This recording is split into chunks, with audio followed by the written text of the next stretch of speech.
भाई question number है आपका फर्स्ट से मतलब हुआ ये है आपका 7th क्वेश्चन है, जिसमें आपको क्या करना है कि equation solve system of linear equation.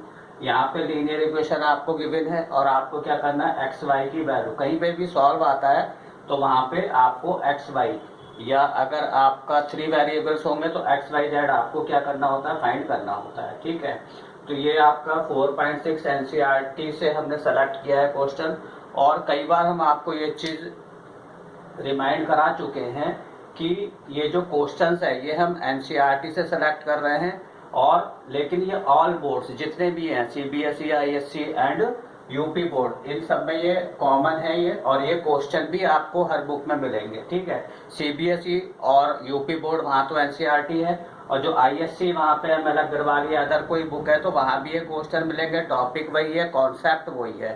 ठीक है, तो ये डिटर्मिनेंट क्लास 12। अब यहाँ पे आप ये देखिए कि इसके स्टेप्स देखिए कि किस तरह से हमें इसे सॉल्व करना होता है। तो सबसे पहले आप देखिए कि हम क्या करेंगे कि ये हमारा इक्वेशन दी हुई हैं, तो इन इक्वेशन से हम मैट्रिक्स को फाइंड करेंगे। क्या करेंगे, हम फॉर्म करेंगे मैट्रिक्स। तो सबसे फर्स्ट हमारा स्टेप होगा form matrix A X and B. ठीक है, ये स्टेप बता रहे हैं, अभी आपको करके दिखाएंगे स्टेप बाय स्टेप। तो सबसे पहले आपने इक्वेशन लिखी, और इक्वेशन के बाद में matrix A, matrix X and matrix B क्या करेंगे, हम फाइंड करेंगे। और उसके बाद सेकंड स्टेप आता है हमारा कि हम डिटर्मिनेंट ए की वैल्यू हम क्या करेंगे, फाइंड करेंगे। तो डिटर्मिनेंट ए की वैल्यू आगे हमें यूज भी होगी, और इससे हमें पहले ये पता लगाना होता है कि कंसिस्टेंट है या नहीं है। तो हमें यहाँ पे कंसिस्टेंसी फाइंड करनी होती है। अगर हमारा जो इक्वेशंस हैं वो उसका सॉल्यूशन क्या है, कंसिस्टेंसी में आ रहा है, तब तो उसे हम एक्स वाई जेड फाइंड करेंगे, अदरवाइज हम नहीं करेंगे। तो यहाँ पे आपने क्या करा कि मैट्रिक्स ए आपने फाइंड कर ली, वैल्यू इसकी फाइंड करी, और इससे कंसिस्टेंसी आपकी क्लियर हो जाती है। अब आते हैं थर्ड स्टेप में। थर्ड स्टेप में आपको कोफैक्टर्स फाइंड करने हैं। क्या करेंगे आप, कोफैक्टर्स फाइंड करेंगे। अब इसके बाद आते हैं फोर्थ में। तो फोर्थ में आने के बाद में हमें क्या फाइंड करना है, एडजॉइंट ऑफ ए, ये हम फाइंड करेंगे। ठीक है, तो कोफैक्टर क्यों फाइंड करना है, क्योंकि एडजॉइंट जब फाइंड करोगे तो ट्रांसपोज ऑफ कोफैक्टर मैट्रिक्स होगा, तो उसके लिए आपको कोफैक्टर फाइंड करने हैं, उसके बाद में एडजॉइंट फाइंड करना है। और फिफ्थ स्टेप में आएगा आपका ए इनवर्स आपको फाइंड करना है। तो ए इनवर्स का जो फार्मूला होता है इसमें वो ये है 1/that ए, एंड यहाँ पे आ जाएगा आपका एडजॉइंट ऑफ ए। तो यहाँ से आपका क्या होगा, इनवर्स फाइंड हो जाएगा। ठीक है, जब इनवर्स फाइंड हो जाएगा उसके बाद में यहाँ से हमारी मैट्रिक्स बनती है जो भी ए एक्स एंड बी है। तो जो एक्स होता है वो होता है ए इनवर्स बी।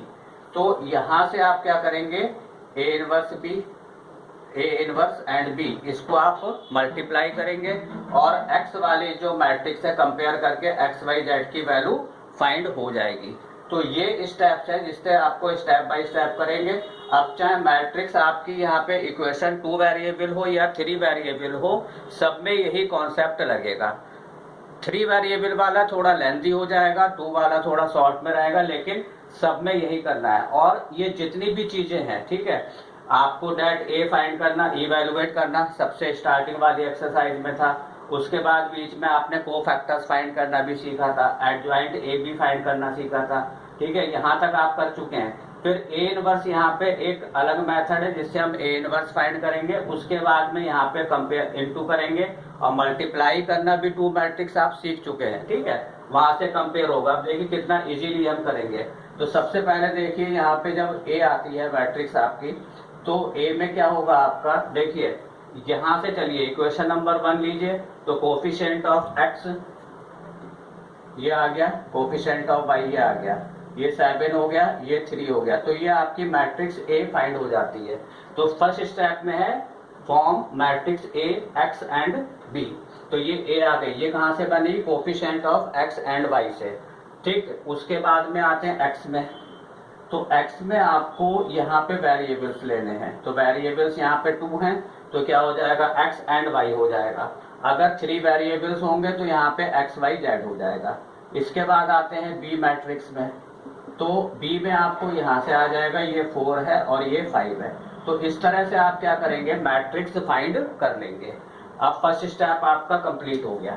अब इसके बाद आते हैं हम सेकंड स्टेप में, तो आपको यहाँ पे क्या करना है, a फाइंड करना है।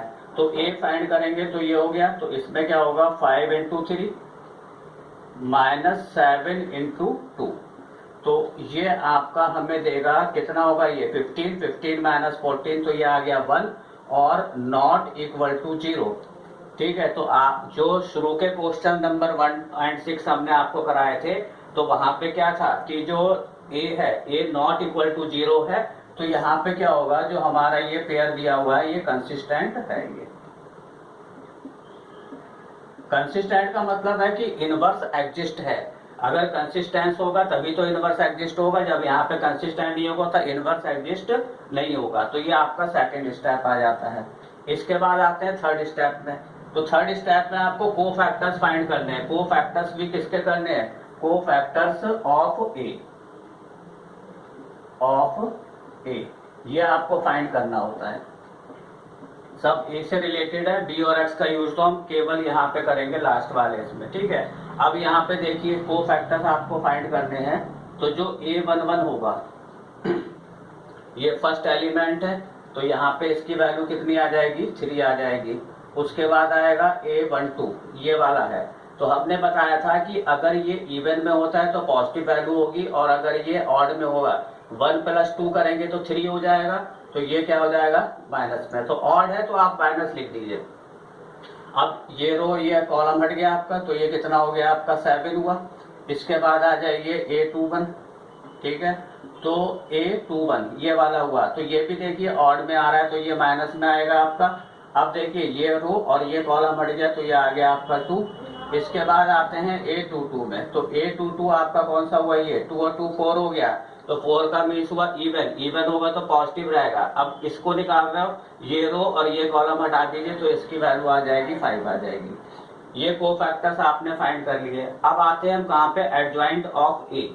तो जो एडजॉइंट ऑफ ए है, ये बताया था कि ट्रांसपोज मैट्रिक्स ऑफ कोफैक्टर्स, तो कोफैक्टर लिख लीजिए, ये हुआ 3 -7 -2 एंड 5। ठीक है, और इसका हमें क्या करना है, ट्रांसपोज करना है। तो जब ट्रांसपोज करेंगे तो क्या होगा, जो आपका फर्स्ट रो है वो फर्स्ट कॉलम में आ जाएगा, तो ये होगा 3 -7, और सेकंड रो जो है वो सेकंड कॉलम में आ जाएगा। ये यहाँ पे हमने एडजॉइंट ऑफ ए फाइंड कर लिया। अब यहाँ पे फिफ्थ स्टेप आता है तुम्हारा, तो फिफ्थ स्टेप में क्या है, आपको इनवर्स फाइंड करना है। ठीक है, तो इनवर्स का क्या फार्मूला लिखा हुआ है, आपके सामने लिखा हुआ है, A inverse equal to 1/that A। तो ये 1/that A हमारा कितना आया था, 1 आया था, तो यहाँ पे 1 आपने लगा दिया। एंड यहाँ पे क्या आ गया आपका एडजॉइंट ऑफ A, तो ये हुआ 3 -2 -7 एंड 5। तो जब आप इसे कैलकुलेट करोगे तो क्या आ जाएगा आपका, 1 से मल्टीप्लाई करेंगे तो ये आएगा 3 -2 -7 एंड 5। तो यहाँ से हमने क्या फाइंड करा, इनवर्स फाइंड कर लिया। अब लास्ट स्टेप में आ जाइए, जहाँ पे आपको कैलकुलेट करना है क्या है, x इक्वल टू क्या है, A इनवर्स B। अब यहाँ पे वैल्यू पुट करिए, x जो आपको मैट्रिक्स इवन है वो है xy, जिसकी वैल्यू आपको फाइंड करनी है। A इनवर्स आपके लिए ये आ गया 3 -2 -7 एंड 5, तो ये हुआ आपका 3 -2 -7 एंड 5। ठीक है, और इसके साथ में B आ जाएगा, तो B हुआ आपका 4 एंड 5। ठीक है, इस तरह से होगा। अब इसको आपने मल्टीप्लाई करना है, तो ये मल्टीप्लाई भी आप पहले सीख चुके हैं, मतलब कोई स्टेप ऐसा नहीं है इसमें कि जो आपने प्रीवियस एक्सरसाइज में ना किया हो। केवल आपको यहाँ पे सारे पूरा डिटर्मिनेंट का रिवीजन हो जाता है एक क्वेश्चन करने से। तो उसमें हमने बताया था कि जो फर्स्ट रो है इसे हम फर्स्ट कॉलम से करते हैं, तो ये हो जाएगा 3 × 4, फिर आता है प्लस, तो ये दिस इंटू दिस, -2 × 5। तो इसमें बताया था हमने आपको, फर्स्ट एलिमेंट से फर्स्ट एलिमेंट को, सेकंड से क्या होगा, सेकंड एलिमेंट को मल्टीप्लाई करते हैं, ये हो गया। अब आप सेकंड रो में आ जाइए, -7 इंटू 4, -7 इंटू 4 प्लस लगाया आपने 5 इंटू 5, तो ये हो गया 5 इंटू 5। अब इसे आप कैलकुलेट करके वैल्यू निकाल लेंगे तो ये होगा xy इक्वल टू, देखिए ये हुआ आपका 7 और सॉरी 12, 4 इंटू 12, ठीक है, 4 इंटू 3 12, और ये हुआ -10। तो 12 में से -10 को आप माइनस कर दीजिए, 2 बचेगा। यहाँ पे हुआ 28, -28 है और प्लस के कितने हैं ये 25 है। तो 28 में से जब 25 माइनस करेंगे तो कितना आ जाएगा, -3 आ जाएगा। तो इस तरह से आप इसे सॉल्व करेंगे। अब यहाँ से आप कंपेयर कर दीजिए, जो फर्स्ट एक्सरसाइज थी वहां पे आपको एलिमेंट्स कंपेयर करके दिखाए थे, तो यहाँ से आपका जो आंसर आएगा वो आएगा x equal to 2 and y equal to -3। ये आपके आंसर आ जाते हैं, ठीक है। अब इसे आंसर को आपने चेक करना है, तो चेक करने जैसे हम लोग लोअर क्लासेज में करते थे, यहाँ वैल्यू पुट करते थे, तो 5 2 जा कितना हुआ 10, और यहाँ पे कितना हो गया 2 इंटू -3, तो क्या होगा -6। 10 में से जब -6 माइनस करेंगे तो क्या आ जाएगा आपका 4 आ जाएगा। यहाँ पे पुट करिए तो ये हुआ आपका 14, ठीक है, और -3 करेंगे तो कितना होगा 9, तो 14 - 9 कितना हो जाएगा 5 आ जाएगा। इट मीन्स आपका जो आंसर है ये बिल्कुल क्या है, करेक्ट है। तो सबसे पहले आपको इसमें क्या करना है कि ये स्टेप्स लर्न कर लेने हैं, ठीक है। मैट्रिक्स फॉर्म करेंगे AXB, डिटर्मिनेंट A की वैल्यू फाइंड करेंगे कंसिस्टेंसी के लिए, cofactors of A, adjoint A, inverse, and यहाँ पे पुट करके हम कंपेयर कर लेंगे, और XY की वैल्यू जो है हम यहाँ पे पुट करके हम इसे सॉल्व कर देंगे।